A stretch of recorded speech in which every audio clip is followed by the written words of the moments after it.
To always get the latest Game Tea, do not forget to follow us on social media. You can find us on Facebook at The Game Tea Podcast, and you can find us on Twitter at Game Tea Podcast X.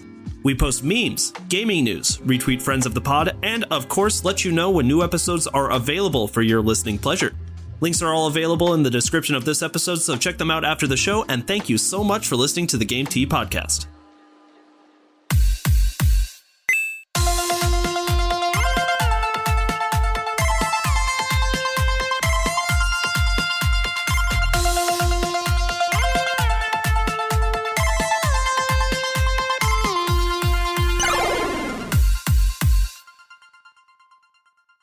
Hello, everybody, and welcome to another episode of the Game Tea Podcast. My name is JP. I'm Peaches. Zach. Oh my god! Oh shit! Fuck, B. You're That's doing my this bad. on purpose. Maybe a little. Okay, well, in all fairness to Zach, he did go second until you showed up. But then I showed up. But then I showed up. Tell him we're here. Oh, that's good stuff. Guys, we actually got a lot of gaming stuff that happened, like the big Switch announcement that we're going to get into, like the state of play, and something from Atari. Like, what? We've got a big episode today. The fuck's an Atari? Yeah, right?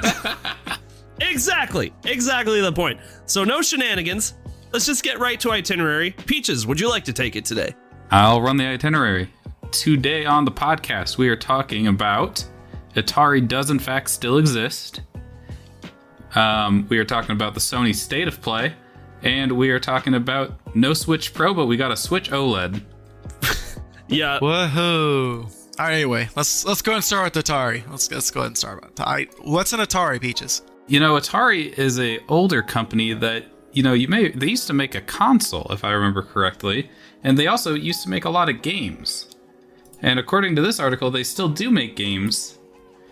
So let's get into it. All right, Okay. Get into it, man. What's going on in this article? All right, so this is Atari Gaming moving away from free-to-play and mobile games from Brendan Sinclair over at gamesindustry.biz. So, Atari is shaking up its business strategy once again. Today, the company announced that its board of directors has signed off on a new approach centered around making premium games for PCs and consoles with reduced emphasis on mobile and free-to-play games. Our intent with any gaming experience is to provide accessible and joyful moments of meaningful play, said Atari's recently appointed CEO, Wade J. Rosen. That's the core of Atari and what binds our history with our future. To that end, we feel that premium gaming is better representative of this type of gaming experience and the Atari DNA. So, I don't know about you guys. Off the top of your head, can you think of a single Atari game that's out right now? No. They used to do Dragon Ball Z games. I do remember that. Oh, yeah. I forgot about that. But then they sold them to Namco, Bandai Namco. So, But Atari, when they did have it, they were killing it, weren't they? Didn't Atari do like up to Budokai like 2 or something? Or was that Bandai Namco? I think that's Bandai Namco. Oh. Never mind. okay, so basically what I'm saying is I don't know. And I'm choking from this. So much pressure. Will you please tell me what games they've done? Well, that's just the okay, so if you remember, like, dig a little deep into your brain, because we've actually covered Atari sometime within the last 6 months. If you remember, the last thing we heard about Atari at all was the fact, Zach, do you remember they were doing like that console? Atari was making like a $400 like modern console where you could play like all your Atari games, but it was going to also be used to like stream. Do you remember that? No. Sounds terrible. We talked about, I mean, to be fair, we've talked about a lot. But yeah, that was the last thing we talked about Atari doing. I'm trying to remember what it was called. I think it was the Atari like VCS.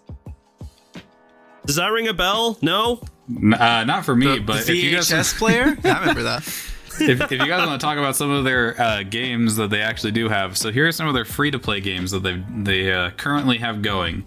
There's Roller Coaster Tycoon Stories, Crystal Castles, Castles and Catapults, Ninja Golf, and Atari Combat Tank Fury. And all of those games are either going to be shut down or sold off. God damn it. So we've got a weird console in the works that nobody knows about. We have a questionable list of games from the studio. And we have this weird reputation in general. So what does Atari, like, what leg does Atari have to stand on here where they're just like, good news, everybody, we're going to be making games now? Like, I mean, who didn't love a good roller coaster tycoon back in the day, you know? Okay, I know you're being facetious, but you are right. I really enjoyed that game. I loved Roller Coaster Tycoon. That game was awesome. A lot of people liked it. It's a good game. I like making ridiculous roller coasters and watching people fly off of them. That was fantastic. What a great feature. Yeah, you build roller coasters that don't have an end, and then you watch the people on the roller coaster fly off of it into the crowd of people that you have at your amusement park. Yeah, precisely. So Atari, never mind, man. You guys got this down. More of that. More of that, Atari. You guys are crushing it already, no doubt. And by the way, I looked up that console, the Atari VCS, and apparently it already came out in December 14th of 2020. How well did it do? Well, it's coming out worldwide June 5th. Oh, it already came out worldwide June 15th, 2021. You guys are concreting the point that, like, what is happening with So I think it's like, it's not necessarily like a new console. It's like essentially just a throwback console from what I can tell. That's what it's supposed to be. It is like, if you look at it, it's a more, they went for like a modernized design that's somehow still at the same time retro. I actually think it's a really cool concept. I just think that they way overpriced it. So anybody who's actually somewhat interested in the Atari VCS are like thrown off by the price. Like, they're not going to pay $400 to have a little bit of fun with Pitfall and then leave the console. Yeah, precisely. So with all of this news, it does actually just lead to the simple question: do you guys think Atari is going to be successful in becoming just an exclusive game publisher for like the big name consoles? Peaches, what do you think? I mean, I think they got a shot. They used to be a big a big name in gaming. So I don't see why not. They already kind of know the ins and outs of the industry, so there's no reason why they couldn't be, right? I mean, well, so hear me out. They did the video game crash. That's true. That's like part of the question, though. There's just so many pieces to this weird puzzle that Atari's been putting together. I don't know. I would love to see them succeed, is the thing. I just don't. I don't know. I don't see it because I feel like they're just so out of touch with what's going on in the rest of the gaming industry, you know? And I feel like the perfect example of that is ironically the Atari VCS, and just like pricing the console the way they did, and like who's the target audience for this. I want to be more optimistic because Atari does have that reputation that Peaches was talking about, but it's just like, I just don't know. I just don't see it. Does anybody have anything more optimistic to throw in for this? Come on. So competition is always good, but I cut off Ches, so I'll let Ches go. Well, I think I'm honestly still looking at this Atari VCS. I think the audience was it was just for collectors. I don't think this was ever supposed to be something that was sent to like a wide audience. Like, they only produced 10,000 units in 2020, and they produced 500 in mid-June, you know? They're not trying to get this out to a wide audience. They're trying to get this to a niche audience, and I think they did. Well, sure. So, but I mean, I don't it's know. a relative success for Atari. Okay. I mean, that's important. Like, sounds like they had a plan. To me and JP, it's like, Yeah. Good for them, though. It's one of those things where we'll have to wait and see. Who knows? I mean, maybe Atari is going to find a franchise that brings them into the limelight. I would love to see like this, one of the oldest and most retro studios in gaming. I'd love to see them succeed in a modern gaming climate. I would love to see it. I'm just being pessimistic. And let me tell you something. Yeah, realistic, pessimistic. If I'm the one who's being pessimistic, that's not a good sign. Look, I mean, I got high hopes from the company that brought us Pong, okay? The game that started it all. Did they? They didn't start Pong. I don't know if they started Pong, but they manufactured and made the big systems that you could play Pong at. Okay, that one. Yeah, but they true. also manufactured E.T., which single-handedly ruined the company. So, it almost destroyed video gaming as we know. You know what's really hysterical is there's a documentary all about that on Netflix, and my dad watched it, and he got a copy of E.T. He remembers how awful it was. I loved talking to him about it. He got a copy. He was like, this game is dog shit. They were all, I don't know, old games in general are dog shit, but I agree. Tetris is a timeless classic, okay? There's a few timeless games in there, but for the most part, you're right. I mean, the novelty is always there, but it fades so quickly. All right. Are you guys ready to move on to the next article? I mean, this might be a question for the next time we do answering gaming's biggest questions, but like, I don't know, what makes a game a timeless classic, you know? That is a great question to throw on gaming's greatest questions. We'll keep that one. Remember that. Write that down. Write that down, Czar. Do you think we can actually count on Czar to write that down? He better, or else I'm gonna punch him in the throat. That's probably the last thing he needs right now, but all right, I mean, if it's motivation. I mean, the last thing he needs is a punch in the back, so I'll leave his back alone. But his throat's fair game. Damn, JP is straight savage over here. All right, Peaches, what's next? And next on the docket, we got the Sony State of Play. So, I don't know, do we want to just run through the list of games one at a time and give our takes, or do we want to just talk about the big ones? What are your thoughts? So, I'm going to be completely honest. I don't care about this State of Play at all. I watched it. I was sad. I saw a couple things that perked my eyebrow, but for the most part, I was bummed out. Okay, here's where we're at with State of Plays right now. Peaches, you made the remark the last time we had a State of Play event, like, if PlayStation's gonna have these smaller events where they don't have a lot of big name titles coming up, name it something other than State of Play. Like, I know we make fun of Nintendo for having, like, the partner showcases and the minis, but the great thing about that is those taper expectations, where you're like, I'm not expecting a whole lot of this because it's, like, a partner showcase, and those usually suck. PlayStation needs to find a similar way of doing that with their State of Plays, because if you just give it the blanket term State of Play, it's either going to be extravagant or it's going to be a more low-key event, but because you don't know, you're unable to taper those expectations. Does that make sense? Yeah, I'm picking up what you're putting down. Well, because the first State of Play set the bar so incredibly high. It was the best gaming event I've ever seen. I mean that. Okay, let's go over the game super quick and why we are not into them, just so our viewers, our listeners kind of know what is there and why... That seems to be the general consensus around the internet from what I can gather too, JP. So I wouldn't say that we're out of there. So all right, I got the games. Okay with you guys. Yeah, I got the games in order here. So all right. So the first thing they showed was Moss Book 2. It's a PlayStation VR game, and it reminded me of that book, The Tale of Despero. You guys remember that from back in like elementary school? Yes.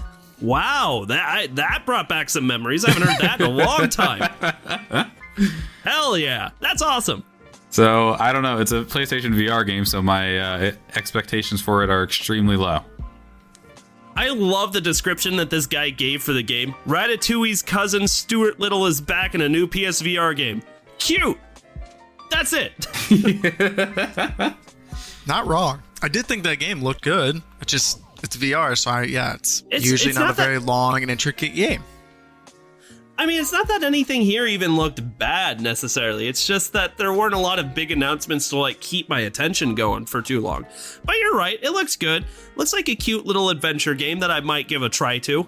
All right, yeah. So I mean, that's all for Moss Book 2. I mean, I don't know. It's fine. It exists. It's out there. It's fine. It's fine. It's fine. It's all fine. Next one. It's the kind of game I would play. Next game. This one, I actually perked up a little bit of this one. Arcade-ageddon. I perked up because I don't know what I'm looking at. And that made you excited? Yeah, I mean, it's like it's doing a lot of things, right? It kind of looked like Risk of Rain. It had some like loot gathering elements and some like MMO elements with some PvP. I couldn't get a read on this game. I mean, for what it's worth, I think the gameplay looked like a lot of fun. Almost like a mix of like Splatoon and God, I don't even know what else you would call this. But the gameplay did look kind of fun. I'll give it that. Hey JP, have you played Risk of Rain 2 yet? Anyway. Hey JP. Come on, man. You've seen my backlog. You're playing Red Dead Redemption 2. Oh my God. Don't bring that name up right now. I've got a lot of emotions. I've got a lot of emotions right now that I'm going through. All right, but did any of you guys have thoughts on Arcade-ageddon? I would agree with what both of you said. Just we don't know enough right now, but it looks neat. It does look neat. Full game launch 2020.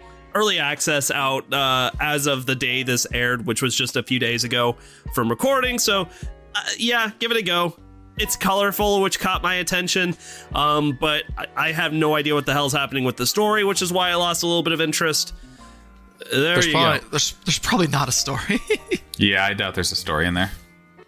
Well, what the fuck? All right, what's next? Not everything has to have story, JP. Yeah, I mean, look at Dark Souls. Yeah, Yeah. JP. Oh, people are gonna, if anybody actually hears that, I'm gonna get roasted. But Dude, I anyways. have never heard a single soul, no pun intended, say that they enjoyed the story of Dark Souls. No one is like, wow, what a story. Anyways, find someone. if I move past it fast enough, I won't get roasted. Next we got Tribes of Midgard. So originally I thought this was going to be a Valheim clone, and upon further information coming out, this is a lot more than another Valheim clone, and I think it looks pretty good actually. So explain to me what's happening here. So this game, it has a lot Bring of... it down for me. I'm stupid. I have the smoothest brain. This game has a lot of interesting things going on for it. It has like some of the like Minecraft and Valheim-esque stuff where like you build a base and like you're collecting some resources and you're fighting these monsters. But it also has like these two modes. You have like the survival mode where you could play it like Minecraft or Valheim, and you get team up with buddies and slowly build up your stuff over time. Or you play the endless mode where I guess you just fight hordes of enemies and see how long you can last, which is, who doesn't love a good like horde mode? Right. It also has 8 classes you can pick from, which I thought was really cool. Like I love added RPG elements, so diversity of gameplay. Sure. And it's gonna have like quests that have you explore the world. I'm into it. And also, again, you can play with up to 10 friends. So if you have 10 friends, wow. Who here has 10 friends? What? Not these days. No. Yeah, precisely. I don't have that time. Yeah, nobody got time for that. It's a lot of work. I am very interested to seeing how the building the base mechanics work, because any game where you can build a base automatically has my attention. I love building bases. It's like my favorite thing to do in games. Yeah. I mean, Minecraft is extremely successful for a reason, Precisely. All right. I hate bases. Yeah. I had to say it. This next guy caught my attention. Talk a little bit about this one. Talking about Fist? Oh, I am talking about Fist. All right, goofy. so this one, wow, what was that funky looking game that Czar was pretty excited for? You are going to have to be so much more specific than that. Oh my gosh. Do you understand? Was it Oddworld? Oh, Oddworld Soulstorm. Yeah, so this kind of gave me those vibes, except instead of like just puzzling and side-scrolling. It's like side-scrolling, but you're a little bunny that you have a big fist on your back and you fight people. Yeah.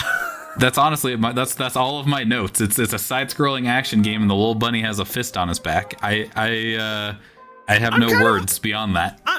I'm a big fan, honestly. I think I could probably get behind this. It looks like a good adventure. For how weird the concept is, the graphics and art actually look pretty darn good. And I don't know, for a side scroller, I think it mixes it up by being a lot more action packed than most side scrollers are, because it does give you some of those vibes from Soulstorm. Is this the Star Fox sequel that we've been waiting for? No, but Oh, okay. really? No. No. I don't know, Zach. What are your thoughts on this game? I don't care. There you go. Yeah, it looked cute, but at the end of the day, I ain't getting it. Maybe it's PS Plus. Zach's not gonna play. Zach's not playing any of these games. That's kind of. Well, he's especially not playing the next game. Which one would that be? That one would be Hunter's Arena, the Battle Royale. All right. Hey, you don't know that. This one was kind of weird also. This one, like, took the Battle Royale idea and, like, I guess added some, like, neutral mobs to kill. You can go into dungeons and kill bosses and get better loot to kill the other people in the Battle Royale. I don't know. I mean, I'm kind of burned out on BRs, but apparently they're still pumping them out. First of all, I am also very sick of Battle Royales. Every game that comes out now feels like it needs a Battle Royale, and I'm getting sick of that on its own. Where's my Demon Souls Battle Royale? That's the real question. Oh my god. No, Demon Souls has something going for it. If it added a Battle Royale, it would ruin the game. I just want to tell Really? you, like, the people that are super into those Souls games that would play the Battle Royale would be the absolute fucking most annoying people in the world, and I know it just deep in my plums, you know? My Deep plums. in my plums. I'm not saying you're wrong, and I've distracted this conversation enough, but I want it. Anyway. Really? You are about that, huh? No, he's not about Hunter's Arena. I think he's about the idea of a Demon Souls Battle Royale. Yeah, no.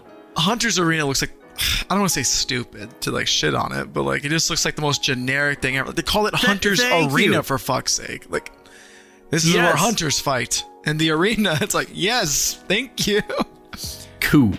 Generic is exactly the word. Like, not generic and like, I don't know. I think it brings some new ideas. It feels like a bunch of new ideas that were just kind of like sewn together to products that I don't know if it's going to work or not. Yeah, I think that's fair. I tried to play like Apex Legends recently, and just the Battle Royale genre is not doing it for me. It's not doing it for me either. It was cool when Fortnite and PUBG were new. It was cool.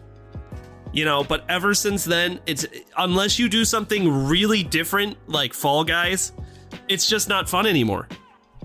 Yeah, And it's agreed. really fun. It's really like Fortnite and PUBG aren't really letting up. Like they've got a good lead on the market. Like, get over it. Right. I think it's Because safe to say that Fortnite owns the market now. I don't think PUBG is as much of a contender. It's Fortnite and Apex, I feel like. Yeah, that's probably true. And even then, like, God, I don't actually know which one of those would be more popular. It's probably definitely still Fortnite, but like for an actual more like tolerable player base, it's probably Apex. We like Fortnite. Hey JP, I play Fortnite. Get off me. I know, Zach. Oh, come on. When was the last time you played Fortnite? Well, you never ask anymore, so Answer the question, Zach. I don't know. Precisely.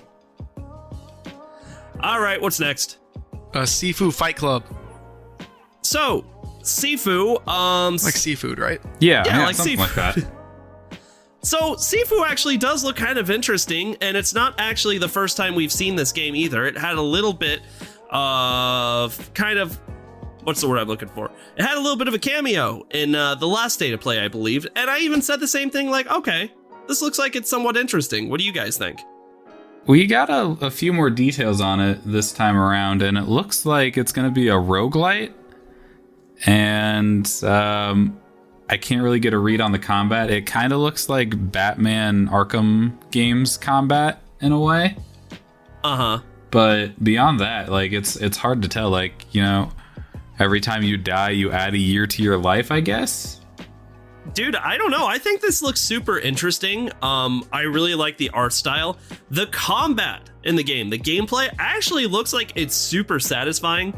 Like, you know, almost like Assassin's Creed levels of like, you know, you're fighting people, but you have the ability to dodge and parry. But this looks like the attacks that you have a lot more weight to them, if that makes sense. It looks like the fighting in this game is super satisfying. Well, you'll have to play it and give us a review, and then spend more time with it, and then tell us about why you're sad that you gave it the review you did. You might be right. I mean, like, don't get me wrong. Like, you know, the hits in it look like they, you know, have weight and what have you.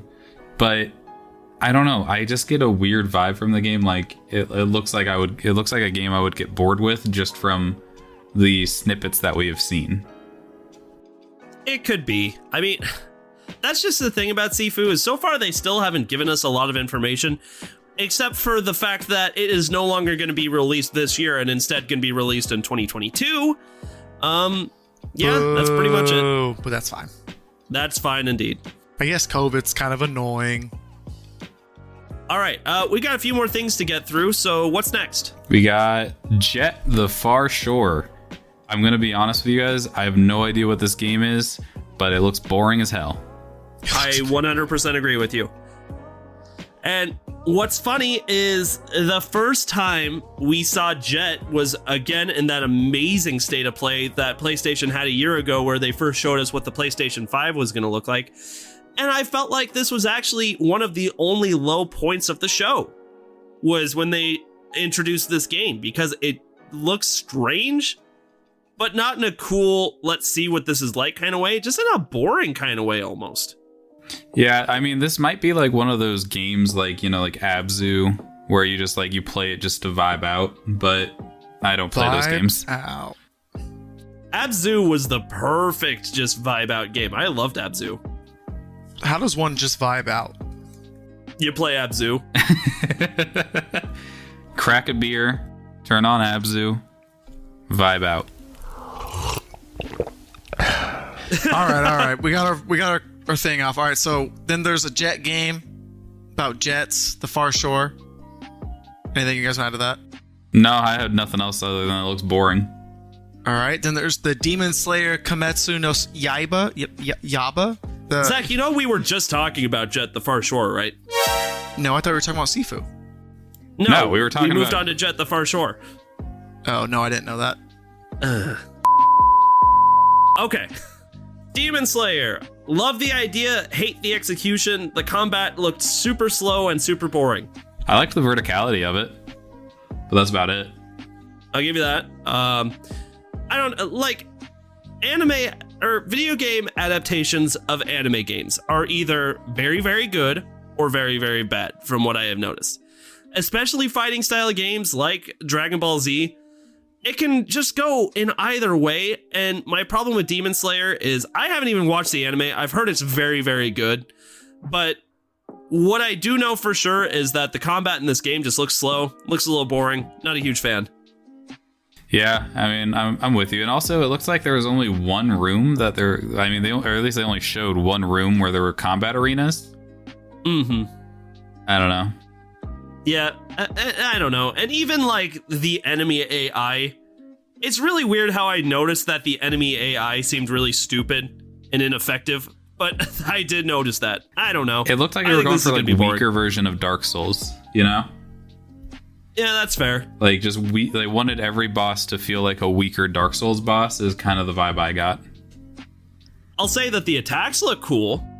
Like I think it's flashy enough. Just I think that's only going to hold at people's attention for so long Yeah.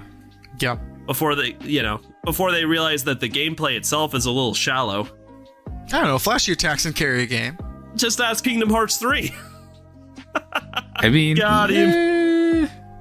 Oh, come on, the whole carnival ride baloney. And I say that as a huge, like, Kingdom Hearts fan, but Well, come no, on. I mean, I think that those flashy attacks are not strong enough at carrying the game. to the point where that's why you. Okay. Yeah, I got so bored of those. I was kind of memeing. All right. Lost Judgment. What'd you think of that? I actually this kind of looks like Shenmue, doesn't it? Yes. Or no, I was thinking of, maybe I'm mixing them up. Yakuza? Oh, Yakuza. Where it has like all the different games. Like, see, I thought that was Shenmue.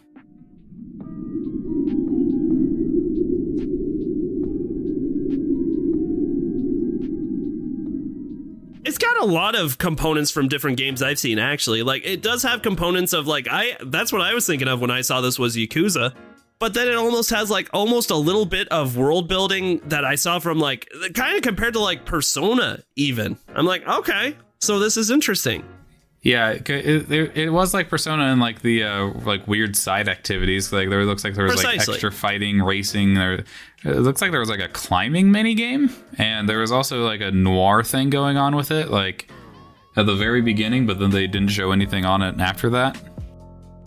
I love games that have so much versatility in what you can do and where you can go that you forget you're playing the same game sometimes. See, does that make sense? I see what you're saying, but for me, I see all these side activities. And I'm like, there's no way it can be doing all of these well. Persona did. I mean, Persona is a standout. That's fair. Persona, it's built different. We can say that. Yeah, Persona's built different, all right? I don't know. And even like some of the mechanics for like searching and looking for clues reminded me more of like, what's that weird like detective game where you have to tell if people are lying? It's LA Noire. Yeah, super. And that game is just a meme factory. It's absolutely a meme, but it definitely it was really good back in the day. Right at the beginning, it gave off those LA Noire vibes where like you're looking at like evidence and then you started like climbing a wall, which is far more than you could do in LA Noire. You really like this climbing on the wall there, Chaz, don't you? He likes the wall mechanics. I need more wall climbing gameplay. That's kind of what I'm all about. I mean, I play Rocket League and you can just go up any of those walls anytime. Look, if they have Handball 2021 as a real EA sport that you can go and fucking buy right now, why not rock climbing? 2K21. Hey, I mean, it's going to be in Lost Judgment, so you don't need to. All right. Next up, Death Stranding Director's Cut. All these director cuts ever are just like updated versions of the game to bring like the PlayStation 4 version up to speed with the PlayStation 5. Because if you've like seen the PlayStation Store recently, they're doing the same thing with Ghost of Tsushima. They're making like an updated PlayStation 5 version and calling it the Director's Cut. So I think this is going to be a trend for PlayStation now. All it is a slightly updated version of the game where they make it look better, add a couple of story missions, and apparently a racing mode, whatever that means. And that's going to add $10 to the price tag of the game. I saw the racing mode, wasn't impressed, but then again, I'm not impressed by Forza, so naturally a tacked on racing mode. And in fact, you hate Forza. See, I think that's funny. You guys like totally don't like this. I was like, I didn't like Death Stranding at first, but now I'm like, well, maybe I'll pick it up when it goes on sale now because I'm like, that looks kind of neat to me. I don't know. Well, and see, the director's cut thing also, I think it predates even Death Stranding or Ghost of Tsushima. Like Persona 5, Sonic Adventure DX Director's Cut. Director's Cuts is a thing they've been doing for like ever. Well, yeah, and like, I mean, Persona 5 Royal is essentially just a director's cut, quote unquote, of Persona 5, where it just adds some story mission and extra background and stuff like that. Right. Yeah. And it's not even to say that, like, I'm not a fan of Death Stranding, because even though I've heard so many mixed reviews about it, I would love to try it eventually. My point's not that I don't like Death Stranding. It's just that, like, is this new version really going to justify the fact that this game's about to jump back up to $70? Probably not. After it's been out for X amount of time, and everybody's played it, and everybody's talked about it. And that's why you wait for sales. I don't always want to wait for sales, though. Well, I don't think things are going to go down in price. Yeah, the Steam Summer Sale like just recently ended, so. God damn it. You guys are totally right. I don't know. No, you make a good point. Gaming is expensive. It's getting there. God damn. I feel like I don't know. I feel like gaming has always been expensive. I mean, yeah, but right now it's really expensive. But I mean, like, in terms of like hobbies, gaming isn't like as expensive as other shit I could be doing, but it can get up there if you want all the best shit. I don't know. I mean, drugs. it's definitely cheaper than a drug addiction. Would you consider that a hobby? Some people. Yeah, why not? All right, one last thing from the state of play. Deathloop. We had 9 minutes of gameplay for this game that is being released very, very soon. We have talked about Deathloop a lot because PlayStation keeps showing it off a lot. It's very obvious that they want this to be a really huge IP, and it's getting into the territory where I'm worried that they're hyping it up a little bit too much, which will inevitably lead to some disappointment even if the game really is super good. What do you guys think? I got some weird vibes from this. Like, first of all, this was a trailer to announce that they're delaying it again, so Yup. there's that. And also I saw from the gameplay that they showed, like, this was the gameplay they chose to show off, and I felt like a lot of the movement looked kind of slow and clunky. I don't know if you guys got that vibe. I mean, it also had some Dishonored-esque abilities in combat, but I felt like, you know, like the running and like vaulting over stuff didn't look very fun. Personally, I didn't get that as much. I mean, if there's any saving grace that I have right now about this game, it's the fact that I think like the versatility of movement actually does kind of look like fun. But I'm still getting weird vibes. Like, I still don't fully understand what this game is supposed to be, I guess, is my problem. I think this game, I think, is just taking a new take on the roguelite. Like, I got Hades vibes from like the gameplay of it. Right. So you're trying to kill like the 8 bosses and escape. Okay. I mean, this is definitely a game where I'm going to wait to see what people have to say about it before I think about picking it up, because even with all the trailers and the insane amount of gameplay they've shown, I'm still up on the fence.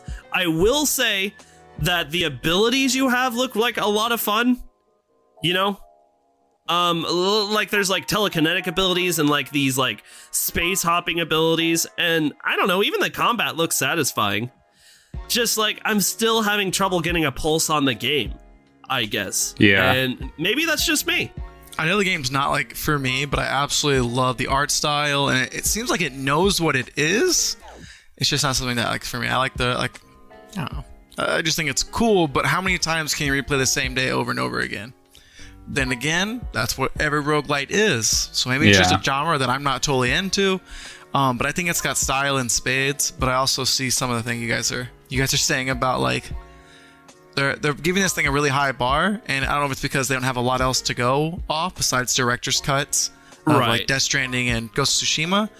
But this is also a Bethesda game, which means it's going to be an Xbox game the second that exclusivity deal ends. So I don't know, and I'm willing to bet it's coming to Game Pass pretty damn quick too. So roguelikes are the IPAs of the video game world. They are such an acquired taste. yeah, and they're not for everybody. Because I remember the first time I played a roguelike, I was upset about the fact that I just lost like an hour's worth of progress and I have to start over and don't really have a ton to show for it except experience. But I mean, like, after a while, you find it more charming. It's not just the experience, JP. It's also the memories along the way. And the friends. But you can't have more than 10 of them. Yeah, no, definitely not more than 10. All right, so we need to wrap this up because we do need to get to the next piece of news. Altogether, though, like I said, PlayStation needs to find a way to rename these events where they can taper expectations of the event, because to call this a state of play insinuates that it's of the same caliber as every other state of play that they've made. And this was mostly just an indie showcase with a few bigger pieces of news that weren't even that big of pieces of news. So, yeah, that's basically all I have to say about the state of play. But we did get a similarly, kind of mixed feelings announcement from Nintendo this week. Zach, what the hell? Oh, so in typical Nintendo fashion, they could have announced this at E3. They decided not to because screw the leaker, I guess. Guys, there's a new Nintendo Switch model. Yay! Yay! Is it an OLED everything we screen. hoped it would be? Almost, except for the 4K thing, which is, I think, the most important part. So let me get into it. What is the OLED model? It's a 7-inch screen. If you didn't know, the Nintendo Switch normal edition is 6.2 inches. So it's slightly bigger, but that's not that's not the important thing. Instead of it being an LCD screen, it's an OLED screen, which means all the pixels pop more. It's going to look gorgeous in handheld mode. It's got no improvements. It's as like far as like CPU or GPU. It does have Bluetooth capabilities. They said improved audio. They didn't specify because it's Nintendo and they do these things. I'm willing to bet it's just a Bluetooth. And there's not really any improved audio that you will notice. They also has a beautiful color. It's got white Joy-Cons and a normal Joy-Con, red and blue, if you want that, and the new dock. The new dock, I believe, is slightly bigger and has a wired port to plug in a LAN adapter, or not a LAN adapter, just a LAN port, so you can stop lagging in Smash Bros. You dirty animals. Less bezels. Better that's the kickstand. opposite of what we wanted. My bezels. Better My bezels. kickstand so you can play in tabletop mode. Same battery life. Part of me is excited that it doesn't have like 4K because right now buying a new system is terrible. This is already sold out for like pre-orders. And I doubt I'll be getting my hands on it. But yeah, that's kind of the TLDR there. Nintendo done Nintendo'd and just showed it up. So, What are your guys' thoughts on this? Because I'm sad. There's no 4K. Here's the thing. It's definitely not a Switch Pro. Okay, so the pros of this, Zach, you really did give the TLDR of it. The pros are the Bluetooth capability, the bigger screen, the prettier screen, the better sound system, a little bit of improved memory. I don't know if you touched on that. And the fact that it really does look gorgeous. The white Joy-Cons are gonna match my aesthetic of like all my other devices so fucking well. And the dock, the white dock is beautiful. I do love that. Here's the problem. I use my Switch in handheld mode maybe 10% of the time. And they made it very clear that there is going to be no upgrade whatsoever if you decide to put this Switch in its dock. There's not an improved CPU. There's not improved performance in any way if you're using this in docked mode. So what exactly is like the motivation for people like me, I suppose, to buy this Switch? I don't think there really is. Precisely. And I mean, if you like to play in handheld, that's it. It's for the people who are handheld that want like more premium feel. And I don't think necessarily like... I think this is out of our demographic range. Ches isn't really even a Nintendo fan. And I think that it's for the people who like to collect, or it's people who haven't gotten a Switch yet. I really think that's... Yeah. Zach, the other thing is this Switch is not the same price as the old Switch, is it? Nope, it is $350, which is $50 more dollars. So, like, do these small improvements justify the extra $50 in your opinion? Yeah. You do think that? How much is an SD card? It can get expensive. I mean, this is 32 more, so it's got 64 gigabytes. I did miss that, my TLDR. 32 gigs does add up when you only have 32 to start with. It doubles it. And then it's got a much more beautiful screen, and it's got a LAN adapter. I think a LAN adapter, and I got a cheap one, cost me $10. Let's see, the screen, I think the screen's beautiful. Like, that's worth a $50 upcharge. It's a more premium thing. I don't know. I think it's just kind of more of that premium feeling console. I don't really know what more to add. If you got the extra 50, why wouldn't you get that instead of just spending, you know what I mean? Like, what's 300 compared to 350? I guess you're already spending a buttload on games. I don't know. Does that sound stupid of me? I've got something to add. No. You do? Yeah. Okay, but if we're going on before you go, Peaches, I want to say, if you're going along that logic there, Zach, why not just bring for the extra $50 and get like either like the PlayStation virtual only edition, or hell, spend $50 less and get an Xbox Series S. That's you get one of the Nintendo things. consoles exclusive games, and you get a handheld console. I mean, sure, but when parents are deciding, like, that's what Nintendo had going for it, was its super low price, competitive price point. So then you buy the original Switch at $300, or you buy the Switch Lite at $200. I don't know, man. What I'm saying is, I don't feel like Nintendo are playing their cards very well. Like, Nintendo never has to guess what their fans want. They never have to guess what their fans want. Fans will tell them exactly what they want. And now, to be fair, Nintendo can give their fans exactly what they want, and they're gonna bitch either way. But because that's what Nintendo fans. Most communities in general.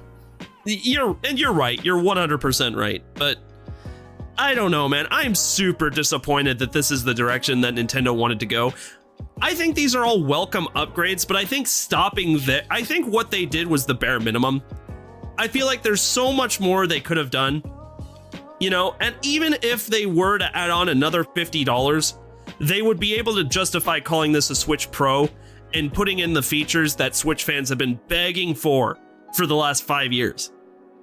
I don't know. In my opinion, they dropped the ball. Ches, before I don't want to rebuttal JP's because I think he makes a totally valid argument. I see what he's saying, but Ches, what were you going to say? Yeah, I'm really interested in this. Oh, well, you shouldn't be. I was going to say, how do you justify the 0.05 pounds heavier? I'm not going to be able to haul this thing around. Oh, yeah. Okay, so JP and gaming community at large, right now buying anything is a pain in the fucking ass. So I'm really glad that I don't have to stand around nowinstock.com or Hotstock to try and get my Nintendo Switch Pro. Because right now, like, buying video games is really freaking hard. Way harder than it needs to be. Does that defend the part that they went lazy? No, but I don't know. I'm kind of excited that I'm not having to like go out of my way to buy it until like hopefully this chip shortage thing gets figured out. I think they're going the 3DS route, where they did the 3DS XL. They made the screen bigger. They did all this stuff except improving it. And then probably next year we are going to get the new Nintendo Switch. Am I right? I don't know. It's Nintendo. You never know. Maybe they are just being lazy, but I'm kind of happy that I don't have to go buy a new Switch right now. That's fair. That's fair. I mean, what's weird is the Switch is already almost 6 years old. It does not feel that long, does it? Isn't that crazy? Yeah, that is absolutely insane. I remember sitting on the toilet in college when it was still just called the Nintendo NX. Do you remember that? We got rumors of this amazing new Nintendo console. That was almost 6 years ago. That's insane. Yeah, you're old now, JP. How do you feel? We're all old. All right, all that being said, I really love the black and white. If I find this, I'm probably going to buy it. But still. JP. Still. All right. Well, that's pretty much it on the articles. What do we have for quick takes today? We got some interesting ones. I think Zach and JP should mostly lead these, though. You do the first one, Chaz. I mean, I'll do my best for the first one. You shore up the gaps in my knowledge here, all right? So Okay, you know what? You know what, Chaz? You know what, Chaz? I got this one. Okay. All right. So I mean, why would you not? Well, what? This is your baby. Well, my baby that's being taken advantage of. Oh God. Yes. What? Okay, so sorry, that was a pretty bad analogy. If you guys didn't know, Shadowlands came out. Was that 2 years ago now? Was it 1 year ago? No, it's been Last didn't it come November? out? Yeah, it didn't come out in November. God. Okay, since then, World of Warcraft, they get to pay $15 a month on top of buying a brand new expansion that was $50 this time, $50. Has given their players literally zero content except for, I'm trying to think of what was in patch 9.0.5. It wasn't a lot. It was literally quality of life fixes that people complained about on the beta, and they're like, yeah, we'll fix it. They didn't fix it until people complained. So anyway, what is it, July now? That came out in November. Is that 8 months? 9 months? Math is hard. And this is after they delayed Shadowlands to, shore it up, make sure it's right. After Activision laid off a bunch of Blizzard employees because Activision got Activision. So why am I bringing up all these points? Well, Blizzard is going to release a new patch soon. Or it's already out. I don't know. I've literally stopped caring about this. Like Ches, put this on here so I would remember to talk about it, even though I'm trying to ignore it. Basically, World of Warcraft cinematics and their music are the two things you could always brag about. Literally, their story wasn't always the best, but it wasn't oof. And when I tell you about this cinematic, it's pure oof factor. So basically, they ruined a character in Sylvanas. Because I don't know if you guys know this, there's this guy named the Jailer, alright? Now, what do you picture when you think of a jailer? In quotes. My ex-girlfriend. Got him. Hey! Alright. I hate my wife, am I right, fellas? I love my wife. My point being, though, is it's not a nice person, right? Anyway, so Sylvanas sees that this jailer guy, when he gets what he wants, really just wants to put people in jail and control them. That's what he does. And that is what the community is just are you fucking serious? And so Sylvanas, it finally clicks in her brain, even though she was a smart, cunning character in Warcraft 3 and beyond, she finally just figured out, wait, no, he just wants power to be bad. No. And so, yeah, that's basically Reddit and the community at large is just having a field day because they're like, this is some of the absolute worst storytelling. People have been calling this since the beta. They're like, they're going to try and redeem Sylvanas, and now Sylvanas has her soul back, and everyone just we don't care. You're stupid. Seriously? And I think it just shows they're putting in the bare minimum for this. I know it's never going to be done with because there's those big whales that will play this game to the end of time because they've invested so much time into it. And it's sad to see it going the way it is. Oh my God. I just can't even, guys. It's I'm watching my best friend just go down a staircase of darkness and they're just doing all the things wrong, and you try and say, oh honey, here's what you can do, and they're like, nah, I'm gonna just keep going down. It's but you have potential. You don't have to do this. And then Activision's nah, do it. Keep going down the stairs. Come on. What's the name of those? One of those weird Penrose stairs, the stairs that just never end and they just keep falling and falling. Right. And granted, World of Warcraft had a lot of stairs. It was very high up there. I would say at this point, Final Fantasy XIV, which we'll get to in a second, is ahead of it. It's actually World of Warcraft is managing to ruin the 20-year head start it had on every single MMO. Just by, I don't know, we say the communities cry a lot, but they tell you what they want. And these guys literally are getting $15 a month, X amount of money per month, plus expansion cost, plus microtransactions, and they can't give players what they want. In fact, they're mostly taking away what people want and then giving it back later, acting like it's new content. It's just you guys are gross. Okay. Yeah. It's supposed to be a quick take. I hate World of Warcraft. I hate Blizzard. I hate Activision. Any other questions? Yeah, I mean, actually, no. I don't have any other questions. I was just gonna add on. I was they really they built up this character and then ruined her and then had her be quote unquote redeemed, and then were surprised when everyone was like, why would this make you good now? Oh, and first off, she pretty much committed mass genocide, started a war, killed a bunch of people, lost her soul, backstabbed a bunch of people. Just like my ex-girlfriend. And yeah, GP, we need to talk about who your ex-girlfriend is. I think I did not know her as well as I thought I did. I don't want to talk about it. So yeah, you can't redeem this. The fact that they're trying to redeem it. My favorite meme is the one where they're like, Arthas just comes out. Nah, it's my turn. You guys know who Arthas is, right? So yeah, I can't he's explain. He's the Lich King. Yeah, the Lich King's gonna come back from the death and be like, yo, I'm here. I heard you guys need an Illidan 2.0. I'm Chaos. Chaos! I'm here to kill you. I'm like, no way. All right, Zach, how you feeling? Are you done? JP, you're a transitioning god. That brings us into Final Fantasy 14. Wait, There's no, it something. doesn't. There's something I gotta do first. We gotta bring it down a note. Let's get somber here. Okay. Hold on. No, hold on. I'm gonna just and then do a little bit.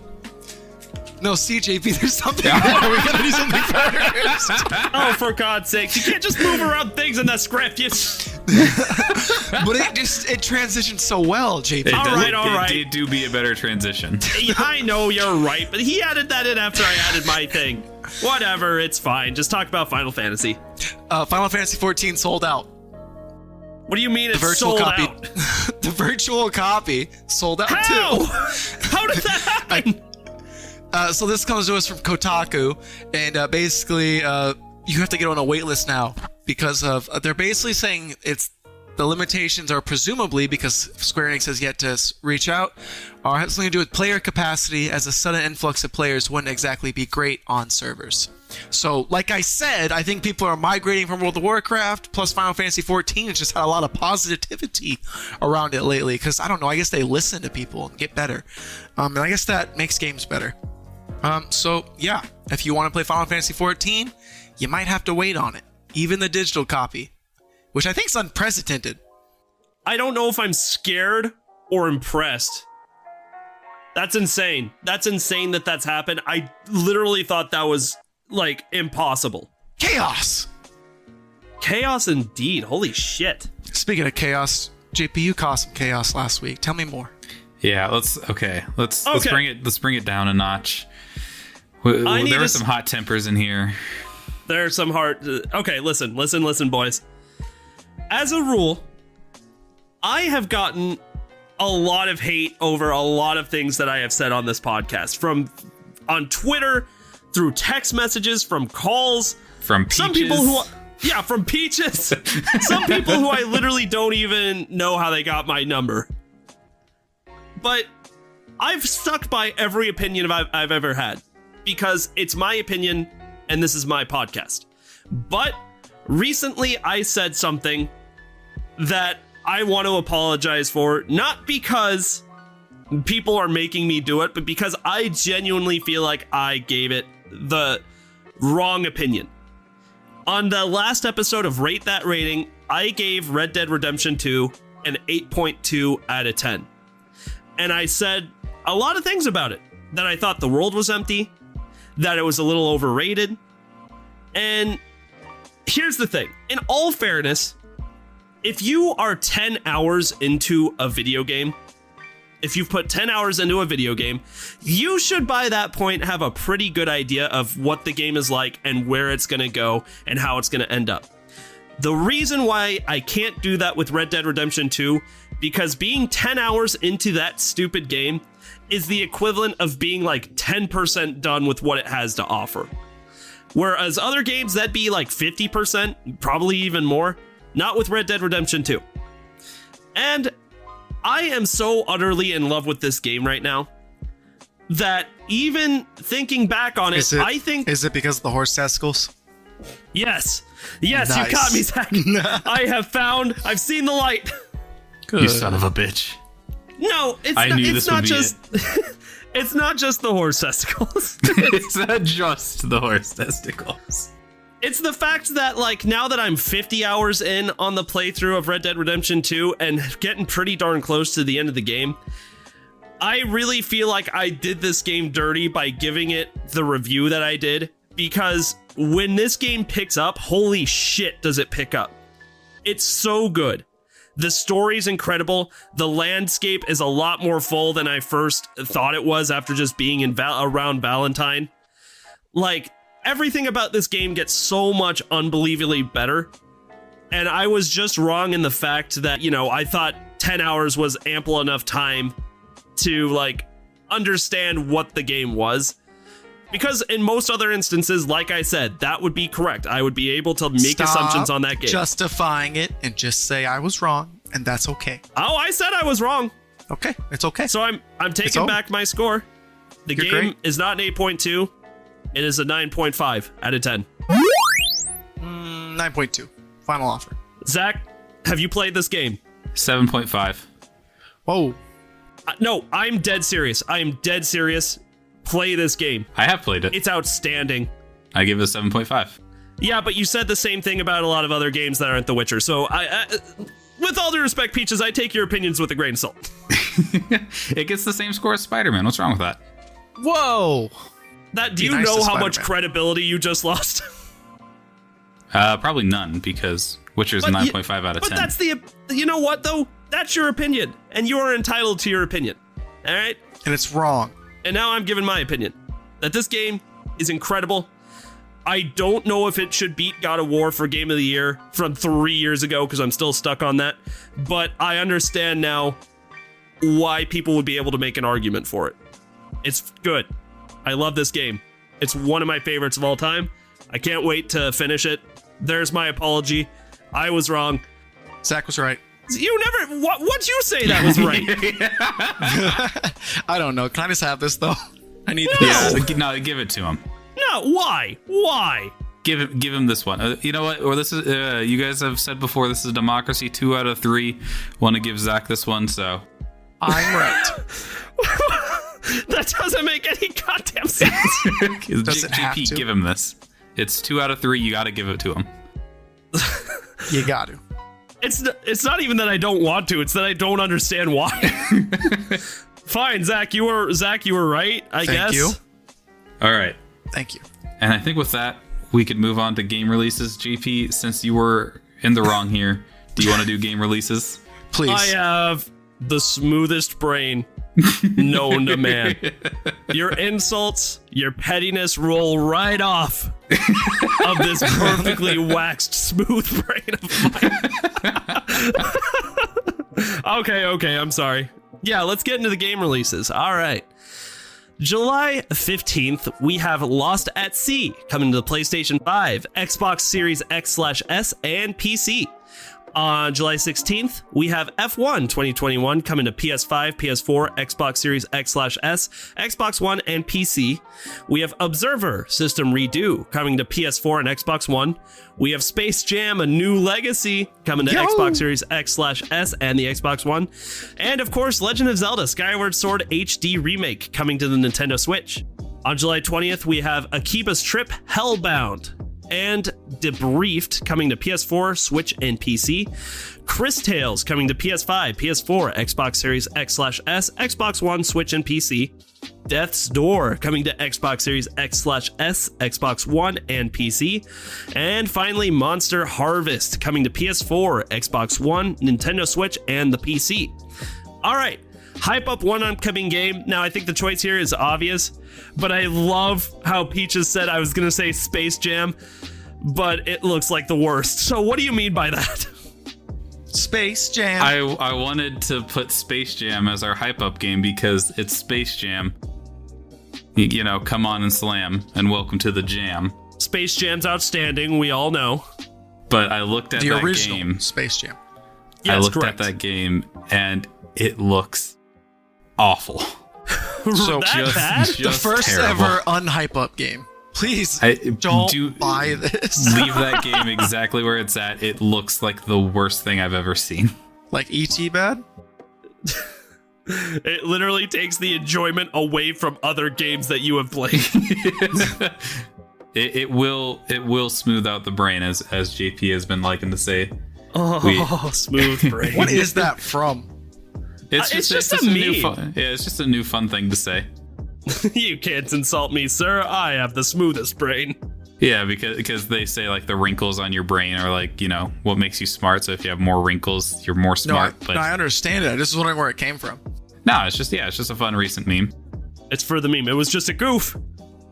Just a You goof. calm down. You calm down. It was a misinput. All right, so JP, I think with that, hype up Skyward Sword. I love Skyward Sword. I think that it is the most underrated Zelda game that has ever come out.